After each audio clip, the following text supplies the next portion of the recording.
इसलिए जब भी कोई काहिन या नुजूमी या आलिम या राहिब आपको देखता था तो फौरन पहचान लेता था कि आप ही आखिरी नबी है जिनकी खबरें हम दुनिया को देते आए हैं। एक मर्तबा का वाकया है कि दाई हलीमा एक दिन ओकास के मेले में गई। उस जमाने में हुजूर आपके पास ही थे, इसलिए आपको भी साथ में लेकर गई। उस मेले में एक बहुत बड़ा काहिन आया हुआ था।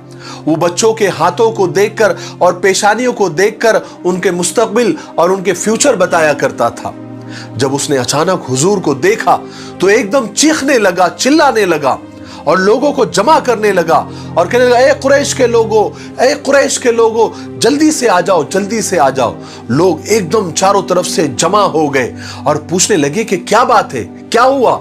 तो काहिन कहने लगा कि ए कुरैशियों, अगर तुम अपनी भलाई चाहते हो तो फौरन उस बच्चे को कत्ल कर दो। दाई हलीमा ने जब ये बात सुनी तो फौरन वहां से हुजूर को लेकर चुपके से निकल गई और तेजी से अपने घर की तरफ रवाना हो गई। उधर कुरैशियों ने काहिन से पूछा कि कौन सा बच्चा, कहां है बच्चा? काहिन ने कहा, अभी तो यहीं पर था। जब कुरैशियों ने इधर उधर देखने लगे तो उन्हें कोई बच्चा नजर नहीं आया। तो काहिन से कहने लगे, अरे यहां तो कोई बच्चा नहीं है, फिर हम उसे कत्ल क्यों करें? तो काहिन ने कहा कि अभी तो नजर नहीं आ रहा है, अभी तो यहीं पर था, लेकिन मेरी बात याद रखो, तुम उसे ढूंढो और उसे कत्ल कर दो, क्योंकि वो तुम्हारे दीन और तुम्हारे खुदाओं को मिटा कर रख देगा। इसी तरह एक वाकया और हुआ। जब हुजूर पाक सल्लल्लाहु अलैहि वसल्लम अब्दुल मुत्तलिब की तरबियत में थे तो कबीले बनु मुदलज के कुछ लोग मक्का आए हुए थे।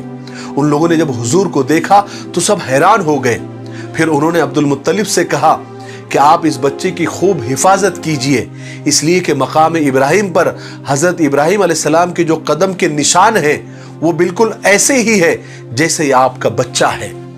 इसी तरह जब भी कोई आलिम, कोई यहूदियों का राहिब, कोई काहिन, कोई नुजूमी आपको देखता था, आपकी शक्ल को देखता था, आपकी शख्सियत को देखता था, आपके चाल चलन को देखता था, आपकी बातचीत को देखता था, तो फौरन पहचान लेता था कि यही नबी आखिरुज़्ज़मा है, यही आखिरी नबी है।